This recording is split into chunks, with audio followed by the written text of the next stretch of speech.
falar um pouco sobre esse processo de projeto na Nova Luz, tentar mostrar para vocês, enfim, quais foram os desafios que a gente enfrentou e quais foram os caminhos que a gente acabou trilhando e acabamos recentemente de entregar o projeto à Prefeitura de São Paulo. Bom, obviamente, o objetivo aqui não é entrar profundamente em nenhum dos temas que a gente abordou e que a gente teve que se debruçar na confecção desse projeto. Mas é dar uma visão geral, dar uma visão de conjunto de como foi esse processo e de como a gente trabalhou cotidianamente aí Acho que o principal desafio desse projeto foi olhar 15 anos para frente. A gente, na verdade, fez um projeto que se desenvolve em fases e que ele acontece a sua implantação ao longo dos próximos 15 anos. Então, não é só um projeto de hoje, não é só um projeto que tem que entender a metrópole e aquela localidade, aquele período hoje, mas, sobretudo, entender como esse desenvolvimento vai se dar no tempo. E isso, por incrível que pareça, é um grande desafio. Né? O primeiro grande desafio que a gente enfrenta é que não existe uma única fonte, né, de assuntos, de pesquisas, de projetos que a gente possa consultar. Então, a gente rodou todas as secretarias e conversamos com diversas pessoas para conseguir coletar essa informação que nos daria uma visão mais ou menos clara aí, de 2025. Né? Lembrando que a gente tem aí também uma agenda da cidade para 2025. Bom, falar um pouquinho de contexto, né, e falar um pouquinho de onde se concentra a minha área de pesquisa na USP e onde se concentra a minha área de pesquisa na própria prática projetual. Eu sou formado pela própria FAO, em arquitetura e urbanismo, mas acabei indo mais para a área de identidade. Né? Comecei a trabalhar com identidades de espaços, sejam eles menores, sejam eles maiores, como países e cidades. Então, eu venho estudando muito o conceito de brand nation, venho estudando muito o conceito de place brand, que na verdade é um modelo de gestão de políticas públicas coordenadas com a imagem de cidades, de localidades, para que isso possa receber tanto fomento, quanto possa receber novos investimentos, novos desenvolvimentos e assim por diante. Então, eu vou falar um pouquinho desse olhar, inclusive, que deu, que foi grande parte do norte aí do desenvolvimento desse projeto. E dentro disso, né, obviamente, a gente não pode deixar de desconsiderar a complexidade que é a questão dos grandes centros urbanos, sobretudo as grandes metrópoles globais. Então, entender que as cidades, né, como São Paulo, se espalham cada vez mais e que, ao mesmo tempo, exigem um modelo de desenvolvimento que consiga, de certa maneira, frear, né, essa expansão, consiga frear esse espalhamento, né, da cidade, coordenado com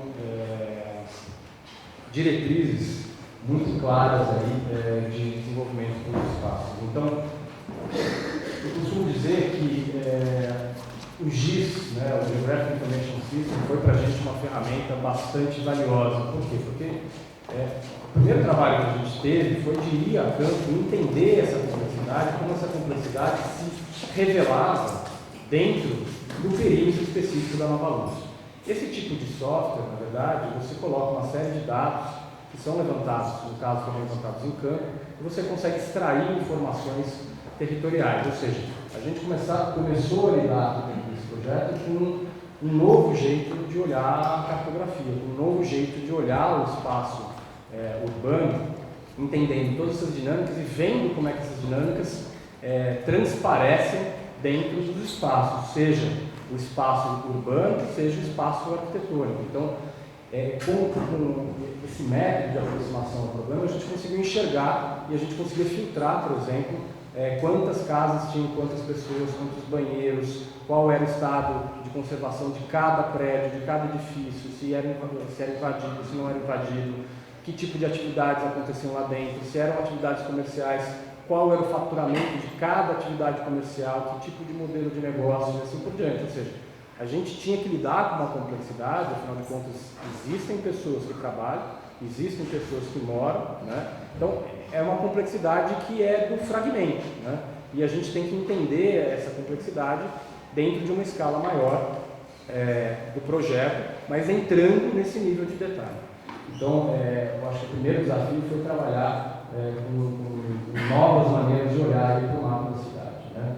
Eu tenho pesquisado muito também a questão da economia criativa, né? Então, acho que vocês sabem, né, existe uma agenda da cidade de São Paulo para 2012, voltada para a economia criativa. Hoje, em Londres, já é uma das principais economias que movimenta arquitetura, que movimenta artesanato, que movimenta design, que movimenta radiodifusão, que movimenta dança, que movimenta teatro, que movimenta uma série de indústrias, que são chamadas de indústrias, né, que geram, sobretudo, a questão da produção cultural, mas também a questão da produção de direitos e de royalties, e a partir disso, Londres vem fazendo um trabalho muito interessante, e por mais que se chame de economia criativa, quem faz a gestão desse tipo de iniciativa lá em Londres é o Departamento de Cultura, ou seja, já existe também uma nova complexidade que a gente tem que entender, que é essa dissolução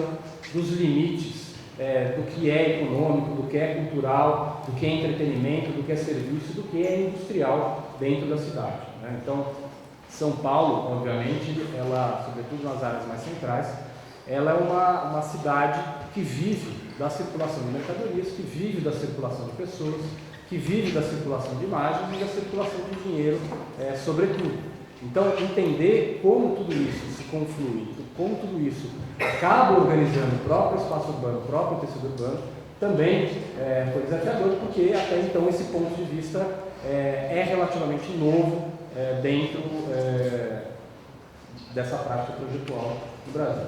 Então, isso tudo se liga, obviamente, né, a uma lógica de conexão dessas cidades todas que começam a trabalhar suas próprias imagens e começam a fomentar uma série de iniciativas de desenvolvimento urbano, de desenvolvimento do turismo, de desenvolvimento de feiras, do desenvolvimento de uma série de atividades que acabam organizando o próprio espaço urbano, e à luz de tudo isso a gente tem que entender como é que esse território poderia ser transformado e poderia responder eventualmente a essa complexidade. Lembrando que a área da Nova Luz é uma área que congrega grande parte dos museus da cidade de São Paulo, congrega grande parte da produção cultural, existem ateliês, existem outras iniciativas que começam a aparecer ali na região, e muitas delas já de longo tempo. Então, essa aqui é um pouco a lógica que a gente teve que lidar. Eu tive a oportunidade de trabalhar com o pessoal da Parque Expo também, e os portugueses, eles têm duas iniciativas que são bastante interessantes da gente estudar e que a gente acabou se apropriando bastante da lógica com que eles pensam para esse projeto. A primeira é o entendimento, né, do que desenvolver uma identidade para uma determinada região com laço, ou seja, como é que a gente busca dentro das políticas públicas, como é que a gente busca dentro das políticas privadas, como é que a gente organiza a lógica do público e privado dentro de um desenvolvimento econômico para a região, porque afinal de contas um projeto de reurbanização, pelo menos na minha visão, ele não se sustenta no médio e longo prazo se não tiver uma reativação do próprio ciclo econômico dentro desse tecido urbano, né?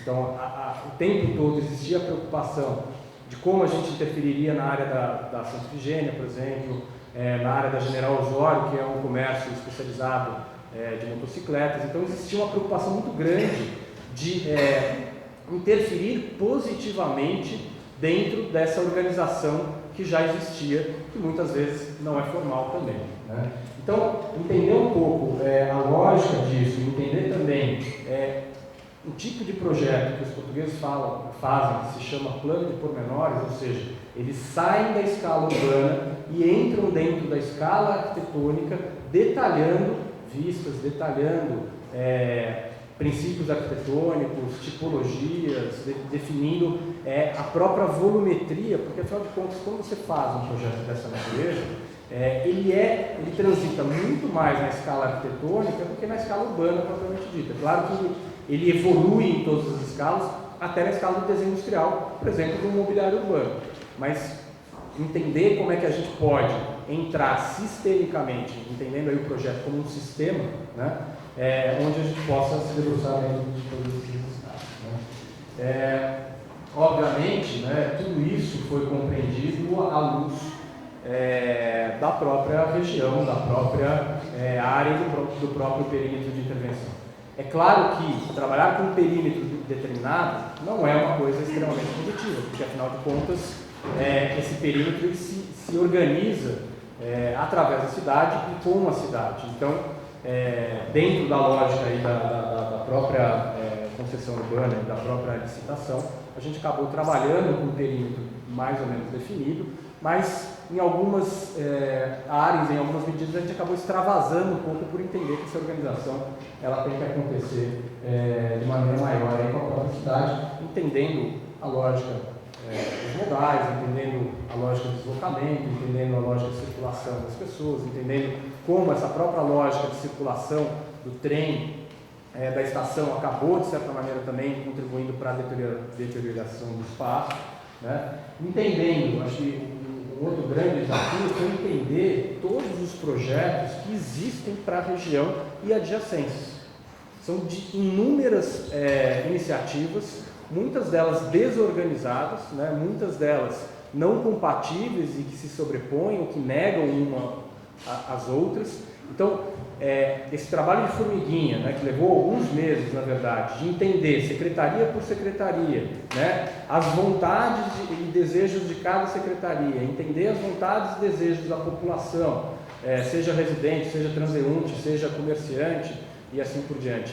E entender essa lógica que organiza o espaço através de uma série de intervenções, né, que existem, foi um grande desafio. Né? E, obviamente, não queimando as pontes com o passado, tentando aproveitar e estudando, né, o que há de positivo e o que há de negativo, efetivamente, para em todos esses projetos. Então, foi um trabalho bastante exaustivo e eu coloco aí um dos grandes desafios hoje para se desenvolver projeto dessa natureza nas cidades brasileiras de maneira geral. Mesmo no Rio de Janeiro, que eu participei de um outro projeto lá e foi, enfim, muito semelhante às dificuldades da gente.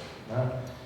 Entendendo também alguns projetos de requalificação urbana e como é que eles se conectam com esse perímetro determinado da Nova Luz. Né? Eu acho que o outro desafio fundamental que a gente viveu foi a necessidade, dentro de uma lógica mais sistêmica de projeto, de se trabalhar com a interdisciplinaridade. Ou seja, era uma estrutura horizontal, com profissionais de naturezas distintas, antropólogos, sociólogos, engenheiros de todas as naturezas possíveis, arquitetos, designers, né, especialistas em economia, em administração de empresas, aí liderados pela Fundação Getúlio Vargas. Então, eram visões de mundo muito distintas, que dentro dos seus projetos setoriais, né, então, projeto do EIA-RIMA, projeto de avaliação econômica, projeto urbanístico, projeto da zona de interesse social, que tinham, dentro das suas necessidades, até de prazos e até de produtos entregáveis, realidades muitas vezes opostas. Então, o grande trabalho de costura dessa equipe, né, que organizou mais de 80 pessoas, foi um trabalho, existiam pessoas responsáveis por workshops, por integração entre os diversos times, para que elas pudessem olhar para a mesma direção. Então, trabalhar e enfrentar essa complexidade exige respostas projetuais igualmente complexas. E isso também se traduz, né, nas diversas reuniões setoriais que foram feitas, nos diversos workshops que foram feitos junto com a própria população e com o próprio poder público, onde a transmissão de conhecimento e processo de comunicação, que era uma outra caixinha ali da licitação da concessão urbanística, teve que ser muito trabalhada. Então, montar um posto de atendimento dentro do perímetro, fazer palestras, fazer atividades com a população local, trazer essa população local para conhecer o projeto, porque muitas vezes também não quer conhecer, porque tem medo, tem receio, né, de alguma mudança. Então, mostrar, né, passo a passo desse desenvolvimento, para que fosse um processo o mais natural possível, também foi uma das dificuldades grandes que a gente enfrentou, né? Lembrando que, mesmo dentro do poder público, não existe uma organização, né, que consiga confluir todas as entidades e toda a população da região. Então, foi um trabalho muito mais liderado pelo consórcio que desenvolveu esse projeto do que um trabalho feito pelo próprio poder público. Então, foi um baita desafio quebrar essa barreira de uma lógica, teoricamente, privada, né, porque, enfim, é um consórcio que foi contratado para isso, dentro de um ambiente público. Então, você romper esses preconceitos e romper essas barreiras foi bastante desafiador, né? Entrando dentro do perímetro da Nova Luz, o pensamento que se teve, o modelo de raciocínio foi muito diagramático, ou seja, muita informação sendo levantada, como eu disse para vocês, toda ela catalogada dentro de um software do GIS e gerando mapas atrás de mapas, diagramas atrás de diagramas, para que a gente pudesse compreender como toda essa complexidade se manifestava de maneira tangível dentro do território. Então, assim, desde o entendimento da acessibilidade da área, o entendimento, né, esse foi um dos primeiros diagramas que foram feitos, porque dentro do consórcio também existia uma peculiaridade muito grande, que era o trabalho com equipes internacionais. Então, mostrar para essas pessoas a sobreposição que a gente tem de legislação, até muitas vezes uma legislação negando a outra, né, se sobrepondo, mesmo no trabalho junto com a prefeitura, a gente trabalhou muito com uma assessoria jurídica que trabalhou lado a lado com a própria prefeitura, não existiam consensos gerais sobre várias questões que se debruçavam, cujas quais a lei se debruçava, como, por exemplo, o uso do estoque, do potencial do patrimônio histórico como potencial construtivo. Então, isso foi uma celeuma gigante.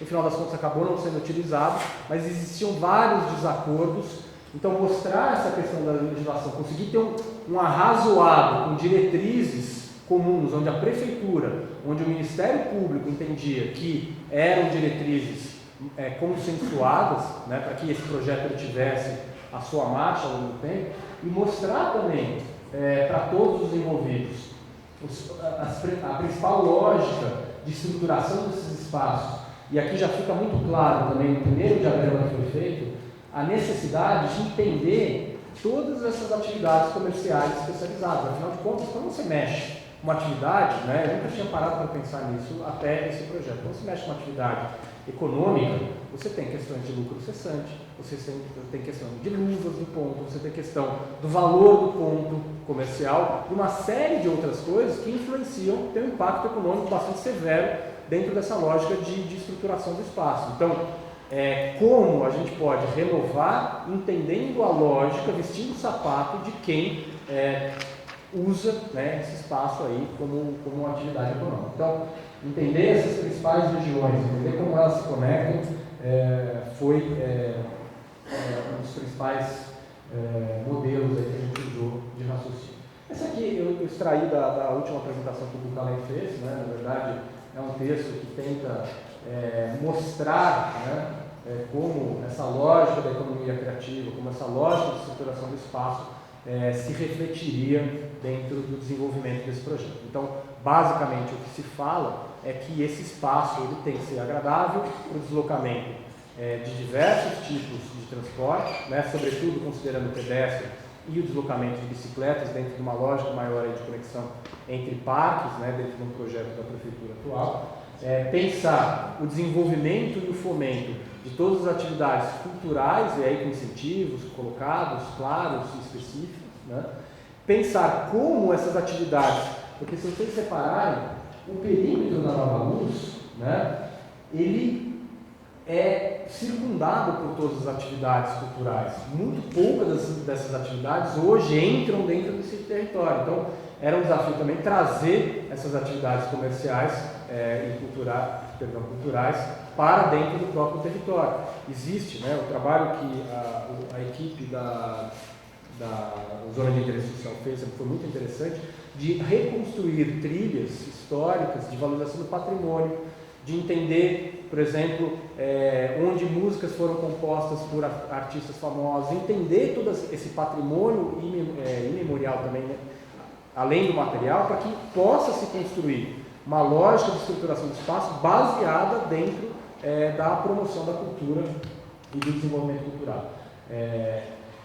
E aí todas as atividades econômicas, né, entendendo que já foi uma área adjacente a importantes cinemas também, então como trazer de volta, né, um pouco dessa lógica dos espaços que se articulam através dessa lógica do entretenimento, do serviço, do comércio e da cultura. Né. Enfim, como eu tenho falado muito, esses aqui são, vamos dizer assim, a grosso modo, os principais pontos que a gente falou.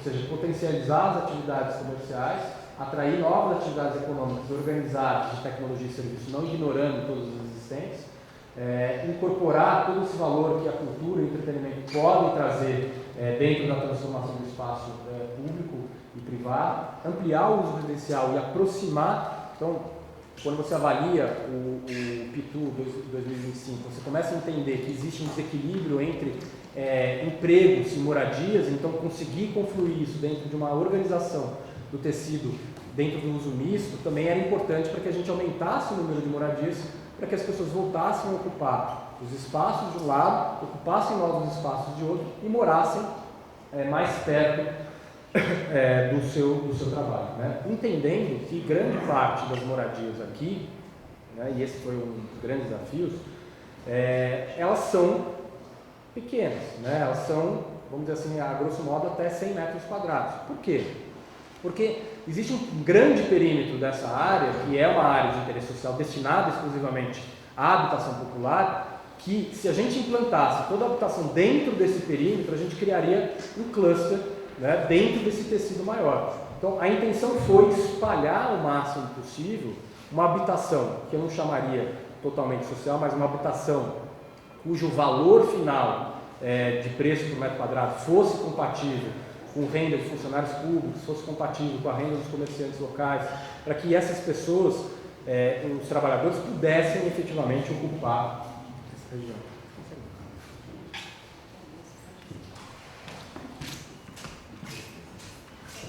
Então, eu costumo dizer, brincava muito dentro do ambiente de desenvolvimento do projeto, que a gente pensou dentro de uma lógica de diversas escalas, né? Ou seja, a gente foi da escala do pavimento,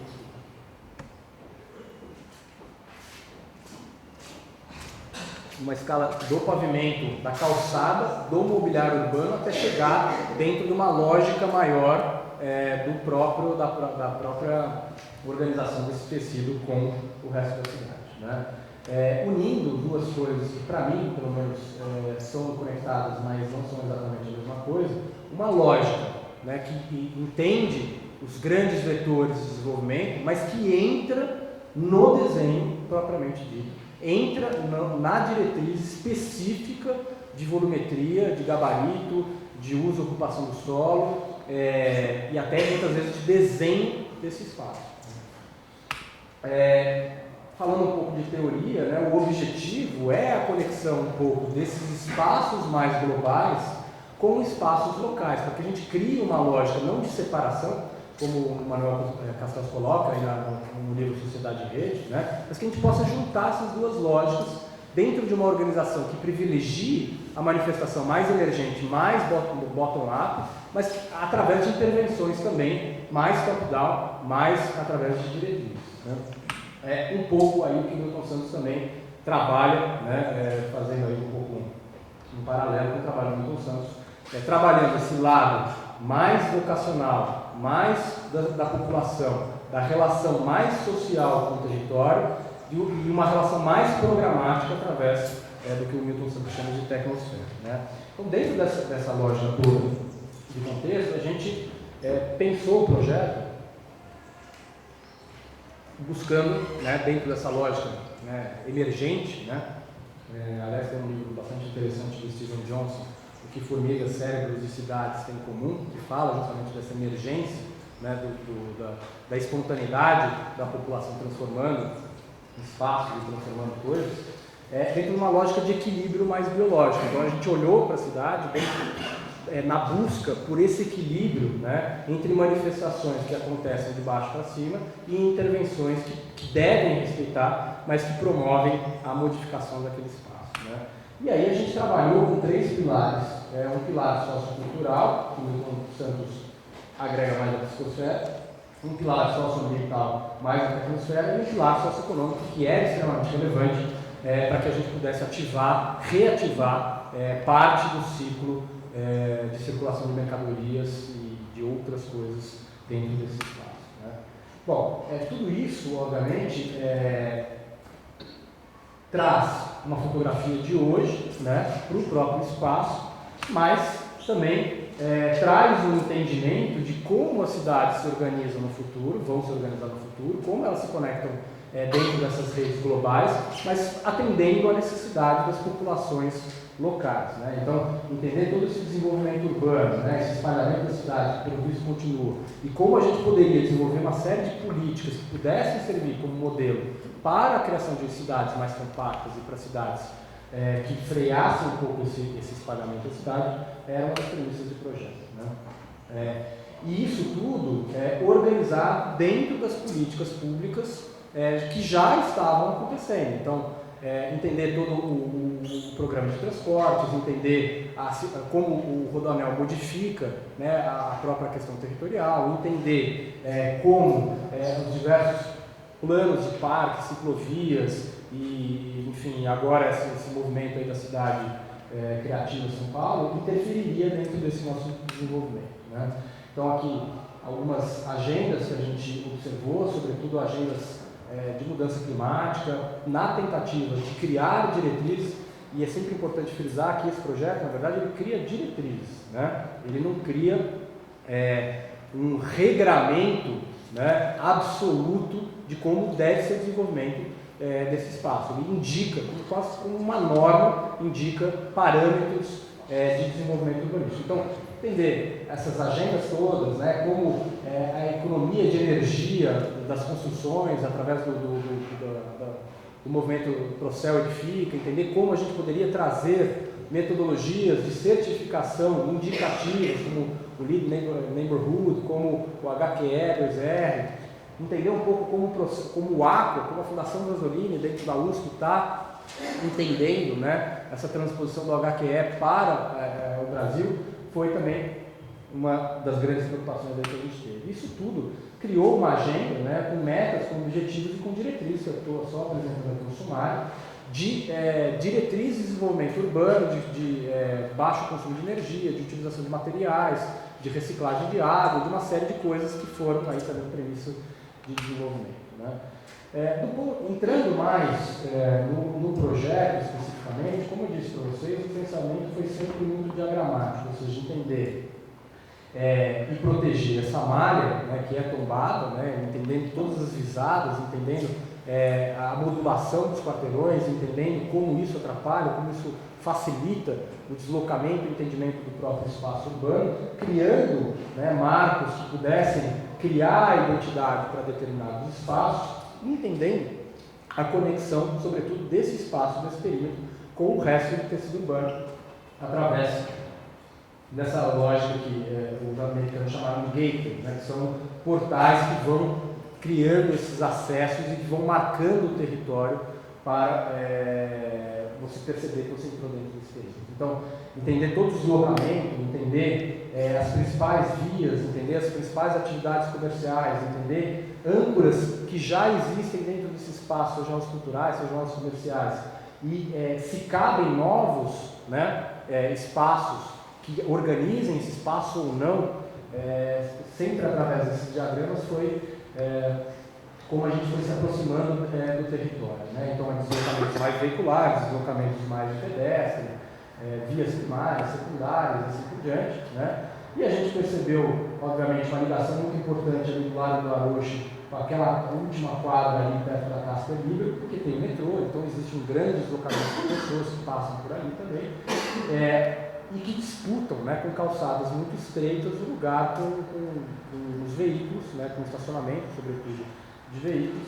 Então, essa organização dos diversos fluxos e da conexão entre espaços foi fundamental para o desenvolvimento desse projeto, né? Entender, como eu disse para vocês, marcos que já existem, marcos novos que poderiam ser implantados, as principais visadas, as principais fachadas, as principais áreas, né, e pontos de interesse desse espaço, a gente também mapeou. Aqui já aparece o fracionamento dessa grande quadra, né, conectando essa região aqui a essa região, entendendo já toda essa movimentação cultural que acontece por aqui e já criando, né, e entendendo a dinâmica de eventuais distritos dentro desse espaço. A lógica que a gente utilizou muito foi da criação dessas âncoras de diversas naturezas, serviço, comércio, habitação e assim por diante, as conexões com diferentes naturezas e a criação de setores com identidades particulares que respeitassem o que já acontecia dentro do espaço. E aí, dentro dessa lógica, a gente começou também a expandir um pouco mais o território delimitado da região e entender já como é que setores naturalmente se criariam, aqui no caso que a gente chamou de Distrito das Artes, de um setor mais voltado ao entretenimento e cultura. E essa nova área a ser criada, né, desafogando aqui, enfim, a Estação da Luz e criando toda essa conexão de pedestres para o metrô, enfim, para a própria estação e sendo uma das portas de entrada aí desse projeto, né? Como eu disse para vocês, né, nada fácil entender a complexidade desse território, sobretudo do ponto de vista fundiário, né? Então, você tem um tecido urbano tombado, você tem diversas habitações que extravasam os próprios terrenos, né? Você tem inúmeros proprietários para cada edificação dessa, muitas em espólio, muitas, né, que você nem localiza mais os proprietários. Então, todo o trabalho de levantamento, de cadastramento, junto com a prefeitura e junto com o Tomé, que é um cara ligado à ONU, que fez todo esse mapeamento e todo esse cadastramento da população da região da questão fundiária. Então, a transformação desse território, entendendo também o estágio de conservação, o tamanho dos edifícios, a qualidade dos edifícios, a importância desses edifícios, né? A proximidade com o patrimônio histórico, todos os raios aí de proteção dos imóveis foi bastante desafiador. Aqui aparece em roxo o perímetro que seria da área de interesse social, que já é uma área determinada previamente ao projeto, então ela existe. A gente tentou flexibilizá-la, a gente entendia que a flexibilização, para que isso não criasse um cluster, seria importante, mas por uma série de questões legais e até de aprovação junto à Câmara, a gente acabou trabalhando com esse perímetro fixo. E a estratégia, obviamente, foi, vocês vão ver mais para frente, trazer equipamentos públicos, porque o poder público dentro desse perímetro ele inexiste, né? Ele acontece com o desenvolvimento da cidade ao redor desse perímetro, mas não dentro desse perímetro. Então, já que a gente está falando de habitação social, habitação popular, a intenção foi trazer equipamentos e serviços que pudessem ajudar. Até porque, se a gente colocasse tudo isso de habitação popular, a gente chegaria numa densidade de mais ou menos 2.000 pessoas por hectare, que é uma coisa absurda. Então, você pensar que tudo isso seria habitação, né, seria talvez muito. Então, aqui imóveis, né, enfim, sujeitos à renovação, né, imóveis protegidos pelo patrimônio, e aí a gente foi entendendo o território a partir disso, né. Dentro de toda essa lógica, acabou se criando 4 distritos, né, voltados para atividades fins diferentes, Néguas, o setor ali da Néguas concentrando mais residencial, a Rio Branco mais um centro de negócios e um centro de serviços, né? A Triunfo, que tem uma área comercial bastante importante, que faz divisa ali com o setor Rio Branco, que é a Santa Efigênia. A General Osório também acontece dentro desses 2 setores, e aí o distrito Triunfo foi igualado praticamente ao perímetro da zona de interesse social. E o distrito Mauá, que converge as atividades mais culturais e mais, enfim, de entretenimento. Então, um pouco a partir dessa lógica que se criou esses mapas aqui que vão dar origem a esses distritos, né? Esse aqui é o master plan, de maneira geral, do projeto, né? Então, ele busca conexões com os espaços livres e espaços abertos da adjacência. Ele procura entender como esse anel de avenidas, né, acaba configurando esse perímetro, mas procura entender também como é que a gente pode trazer todas essas atividades que acontecem ao redor para dentro do próprio espaço. Então, nesse sentido, se trabalhou muito com o conceito de espaços públicos, semipúblicos e privados. Então, para os empreendimentos, vamos dizer assim, residenciais, se criou essa oxigenação dentro dos miolos de quadra, né, que acontece mais dentro dessa região, mais dentro da área de interesse social, onde esses pátios internos atenderiam uma eventual demanda de produto imobiliário dentro de um espaço mais privado, onde poderiam ser dotados de infraestrutura, ao mesmo tempo trabalhar com a questão da iluminação, da ventilação e do desafogo dessas edificações. E dentro da lógica dos espaços mais comerciais, criaram pátios internos que são mais permeáveis, ou seja, eles criam aí uma lógica entre público e privado de circulação para que se ative o comércio e para que se crie espaços propícios à permanência, né? Aqui dentro do espaço de interesse social, essa quadra toda aqui é dedicada a creches, a escolas, a postos de saúde, a centros de tratamento de viciados em crack. Então existe uma série de projetos, né, de diretrizes para ocupação dessa quadra quase que exclusivamente, né, tem um pouco de moradia também, com esse tipo de prestação de serviço. Acontece aqui também projetos públicos, né, como o ETEC, né, perdão aqui, ou seja, a intenção também foi trazer um pouco do poder público, um pouco dos serviços para dentro dessa área de interesse social para que ele pudesse prestar serviço para essa região inteira. E essa quadra aqui, que foi criada a partir de um recorte da própria questão fundiária, onde se abriu, né, conexões aqui dentro desse espaço com uma praça para feiras, artesanatos, shows, onde tem cinemas, onde tem aí uma lógica mais ligada ao consumo da própria cultura.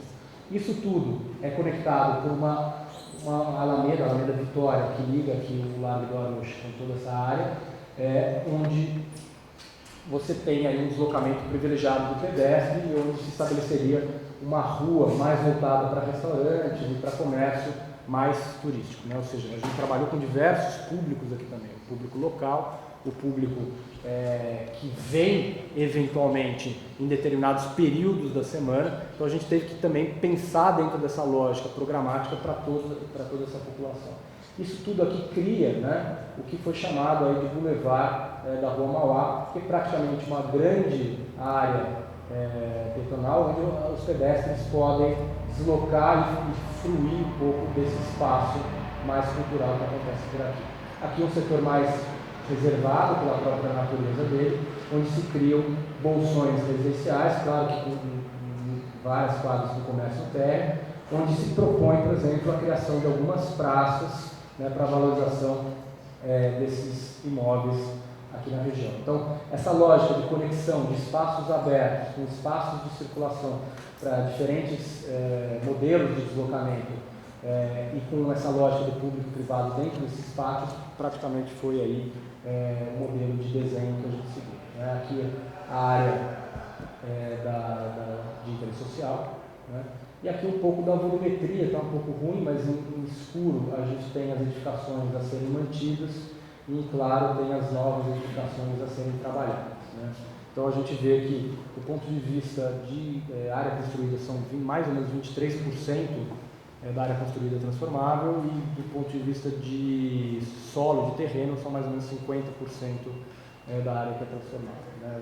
Muitos são estacionamentos, muitos são galpões sem muita função, sem muito valor, né? Do ponto de vista de uso e ocupação do solo, a intenção é a ativação dos térreos através de áreas comerciais, ou seja, mantendo, né, a Santa Efigênia, né? Então vocês percebem que praticamente não se mexe na Santa Efigênia, cria só um polo, e aí por vontade da própria associação comercial, que é quase que um shopping, né? Enfim, é uma praça aqui cercada também por atividade comercial. E aí essas áreas mais comerciais elas sempre são organizadas ao redor desses vazios que são áreas de acumulação de pessoas, né? Então a gente protege, traz o pedestre para dentro, não inibe a circulação dos pedestres pelas próprias ruas para não esvaziar as calçadas e vai trazendo o comércio mais no térreo. E aí depois a gente vê que aqui se forma mais um distrito, né, de serviços com edifícios mais de escritórios e as diversas áreas residenciais com usos institucionais, né, já com projetos. Esse aqui é um projeto da ITEC, que, se não me falha a memória, foi feito pela FUTOR, enfim, a Subser, enfim, a Prodan, que deve se localizar aqui, e essa praça mais voltada para entretenimento e comércio, né? Obviamente, tudo isso foi levantado e entendido, esses pontos nodais como polos geradores de tráfego. Então, entender essa nova dinâmica do próprio território a partir do incentivo do deslocamento a pé, né, que de certa maneira traz um refresco para a área, mas ao mesmo tempo áreas que vão ter impacto maior aí do ponto de vista de deslocamento veicular. Aí a alteração e o alargamento de calçadas e assim por diante, né? Então, aqui a gente já vê alguns caminhos que começam a acontecer pelos miolos das quadras, essa área aqui mais privilegiada a pedestre e essas áreas de circulação aqui prioritárias a pedestre, mas também compartilhadas com os veículos, né? E aí algumas ruas que sofrem melhorias na sua circulação. Importante também a conexão que acontece por faixas elevadas, né, entre os dois lados dessa concessão urbanística, que começou com um perímetro original só aqui, né? Eu fiz parte do primeiro estudo para essa área aqui, e o perímetro era só essa área aqui, depois a Rio Branco aqui separando as duas áreas, né? Então aí todo o entendimento de circulação de diversos modelos, né, entendimento das distâncias dos principais pontos de ônibus, circulação e assim por diante, o entendimento da questão climática que se colocava a partir dos novos edifícios também, entendendo as fachadas mais ensolaradas a serem protegidas e as fachadas onde poderia ter uma proteção maior do pedestre. Não foi à toa que essas vias de pedestres foram colocadas também aqui, porque o sombreamento é maior, então há um conforto maior também no deslocamento dos pedestres, a própria condição da ventilação também. E isso tudo acabou chegando na escala da própria rua, né? Então a transformação do que é hoje, né, para o que seria proposto, os rain gardens para acumulação de água já começam a aparecer aqui também.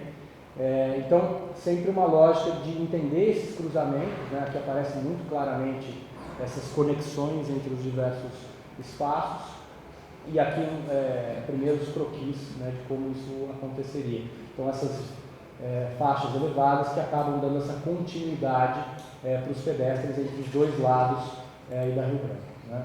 Então a transformação de rua a rua, né? Então aqui uma área, né, que acontece ali na Casper Libero mais voltado para o pedestre, então um tratamento do pavimento mais próprio ao deslocamento do pedestre. Aqui o sistema de criação de baias, né, de estacionamento, né, enfim, em algumas ruas, e a Rua Vitória, que acontece no modelo compartilhado, mas em determinadas horas do dia e aos finais de semana ela vira uma rua praticamente de pedestres, com horários para carga e descarga e assim por diante, né? Então a Alameda Vitória ela vai cruzando o projeto como um todo, e a intenção é que à noite ela crie, né, um pouco, na hora do almoço, crie um pouco esse ambiente, né? Aqui a manutenção praticamente das faixas que hoje são utilizadas para deslocamento, com baias e com áreas para deslocamento de pedestre, aumentando a área de deslocamento de pedestre. Aqui, ali perto da Rua Mauá, aquele largo que existe, né? Então, todo o tratamento paisagístico e projetos, né, inclusive de plantio, projeto de colocação de sinalização, de iluminação, etc., foi feito também. Então aqui rua a rua, né, modelos, né, tipos de ruas, né? Então aqui uma rua genérico, né, de bairro, com os rain gardens colocados aqui, com o paisagismo e sempre com essa ativação do espaço do térreo através de atividades comerciais. Essa é a Praça Neves, que é em volta daquela área residencial, que também funciona aí como uma mini piscininha, né, para acumulação de água e trabalha com esse paisagismo que possa receber a população e que tenha diferentes conformações conforme a estação do ano. Então aqui um pouco da visual, áreas mais residenciais colocadas ao redor, né?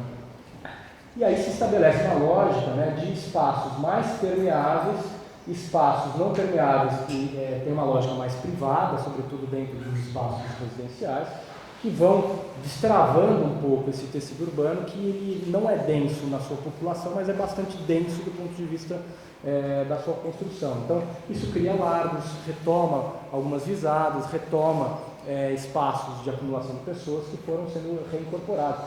Esse largo, por exemplo, aqui, hoje existem construções colocadas nele e foi devolvido ao espaço, né?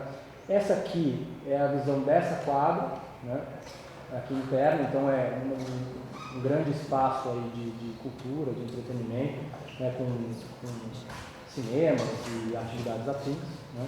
Aqui a quadra 71, que é uma quadra que tem muito do comércio especializado a General Osório, então abrir esses espaços para que as pessoas possam permanecer também, né? E aqui sempre nos andares superiores a ideia de trabalhar com residenciais e alguns edifícios garagens que são protegidos aí também pelo verde, né? Aqui é a quadra onde convergem todos os equipamentos públicos da zona de interesse social, então são espaços, né, como se fossem, vamos dizer assim, um SESC, né, mas com atividades de serviço, prestação de serviço à população, e também com algumas áreas residenciais na sua envoltória. Quando a gente entra dentro dos espaços, e por isso que eu chamei de um projeto Small, Medium, Large e Extra Large, a gente foi até a escala da definição dos modelos de pavimentação, os modelos de mobiliário e sistema de iluminação e sinalização, então respeitando uma vontade que existia da manutenção nos principais bulevares, nas principais avenidas dessa iluminação aqui, restaurando elas, e aí trabalhando com um sistema mais contemporâneo para que não brigue, né, com o patrimônio, para que tenha enfim, mais limpo aí no seu design, né? O próprio paisagismo foi pensado, né, para que ele não caduque, ou seja, que a gente tenha floração, tem espécies frutíferas, né, ligadas aí ao próprio Parque da Luz, para que você tenha fauna nessa região e para que você tenha flores e frutos aí toda a época, né? Aí os modelos de mobiliário, alguns bancos, né, ligados a esses rain gardens aqui, né, que criam esses pequenos jardins. Um sistema que foi pensado junto com a Prodan de rastreamento de transporte público por GPS, onde você pode ter as paradas controladas, né, a partir de celulares, a partir de smartphones, onde você tem um controle e um mapeamento do território a partir do próprio Google Maps e a partir do próprio da circulação de transporte do espaço, inclusive dando, né, de certa maneira, publicidade para os pequenos estabelecimentos comerciais. Então, se meu ônibus vai chegar daqui 15 minutos, quais são os cafés próximos daquele ponto de ônibus, né? Então, isso também é uma maneira de ativar os espaços comerciais ao redor dessas localidades. Aqui como funcionam, né, os rain gardens, então, e aqui um detalhamento mais específico de rua a rua, né, de posteamento de bancos, modelos de bancos, enfim, gola de árvores e assim por diante, rua a rua, sendo trabalhado dentro desse espaço, né? E aí aqui mostra um pouco a lógica desses espaços mais públicos e semipúblicos dentro desses jardins, né? Aqui essa praça de entretenimento e cultura num detalhe mais ampliado das conexões de pedestres que se organizam com essa quadra aqui que foi fracionada, o metrô está localizado aqui, e a estação da luz localizada aqui. Um detalhamento aí da Praça Neves, também com paisagismo de toda a área. E é sempre interessante que a escala, né, isso é uma das coisas que eu aprendi também, a comparação da escala, a comparação de modelos ao redor do mundo, a gente sempre trouxe muitos exemplos para ver espaços que funcionam ao redor do mundo, já que a gente não tem essa tradição aqui dentro da cidade de São Paulo, trazendo a escala, trazendo o desenho, trazendo as experiências, conversando com as pessoas que desenvolveram esses projetos para que a gente pudesse incorporar com propriedade alguns exemplos, né, isso aqui é em Londres, né, que acontecem e que possam mostrar a possibilidade de desenvolvimento disso. Né? Então, aqui o detalhamento da parte de esgotamento, aqui a Praça do Triunfo, né, com os jardins também, Largo General Osório, que foi retomado, Praça de Mesquita, enfim. E nas EIs, né, se entrou, inclusive né, aqui para vocês entenderem como existem equipamentos, né, ao redor desse perímetro e como praticamente inexistem equipamentos dentro desse perímetro. Então, a intenção com aquela quadra dentro da zona de interesse social foi trazer um pouco desses equipamentos localizados todos aqui. Né. Se entrou, inclusive, porque por conta da necessidade de se trabalhar com uma quadrícula que era rígida e por se trabalhar com diretrizes, que vocês vão ver aqui, a gente entrou até na questão macro dos programas desses grandes empreendimentos para que a gente pudesse entender quanto de área construída era necessário, qual era a volumetria disso, porque afinal de contas a gente não está projetando esses espaços, mas a gente está entendendo a lógica desses espaços em relação ao próprio espaço urbano. Então, entrar no fluxograma, entender a acessibilidade, entender o tamanho de unidades foi necessário para que se entendesse, sobretudo, esses espaços colocados aqui. Né? Então, isso também acontece, a ocupação em função da largura das vias e dos usos admitidos pela legislação existente, gabaritos à luz das restrições de tombamento, né? E a tipologia das diversas quadras dentro de diretrizes gerais. Nesse sentido, né, o estudo quadra a quadra, né, da volumetria de edifícios que se colocam como marcos, né, dos percursos pretendidos, das vistas e exemplos ao redor do mundo de como isso poderia acontecer, estudando a insolação de cada edificação dessa, as visadas, os percursos, né, que tipo de deslocamentos era intencional que acontecesse, ou seja, era uma indução mesmo da ocupação do solo, entendendo já a lógica da própria movimentação econômica dentro desses espaços. Né? Então, a questão do sombreamento, a questão do tipo de vegetação que pode acontecer aqui, o gabarito, se ele influencia muito, não influencia, tetos, jardins que vão acontecendo, o tipo de sombreamento dentro desses espaços, né? Aí quadra a quadra, gerando diretrizes de ocupação, de gabarito, né? De volumetria e assim por diante. Então, todos esses percursos que vão se criando entre quadras aqui também, né? Até chegar numa quadra que é mais complexa, que tem diversos usos colocados, né, comercial, serviço e entretenimento, dentro dessa lógica. E aí o detalhamento, claro que isso aqui é uma volumetria indicativa, né, que não necessariamente, né, o mercado imobiliário ou quem vir a desenvolver esse projeto tem que seguir o estilo, mas tem que seguir as aberturas, tem que seguir a volumetria, tem que seguir o gabarito, tem que seguir uma série de diretrizes que acabam determinando o desenvolvimento desse espaço. Né? Então aqui um pouco o skyline de tudo isso, né? Um edifício existente que tem lá bastante alto, né? Dentro da envoltória da estação. Né? E, enfim, a criação desses outros largos dentro de espaços mais voltados para serviços, né? E como é que isso aqui pode ser aproveitado aí, do ponto de vista dos diversos usos. Então, para cada quadro foi pensado o tipo de uso, a volumetria, o desenvolvimento, diretrizes paisagistas, diretrizes de abertura desses quadros, né? Os tipos de usos, né, que se pretende em determinadas quadras, aí com uma diretriz mais contundente, sim, né?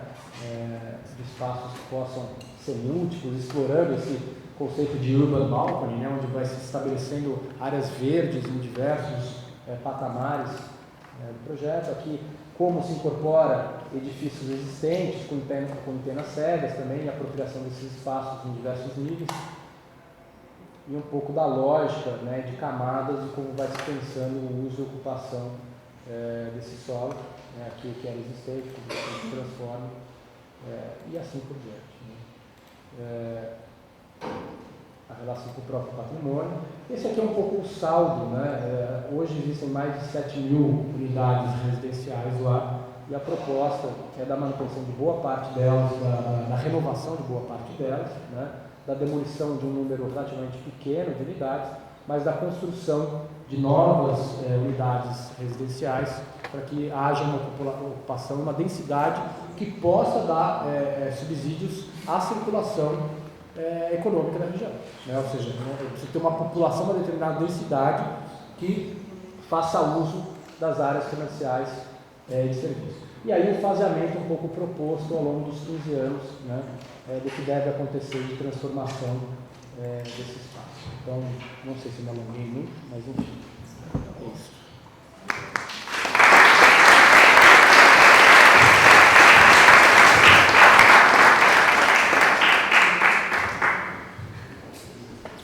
Então, temos um tempinho para questões, debates. Alguém? Tem outras pessoas? Nádia?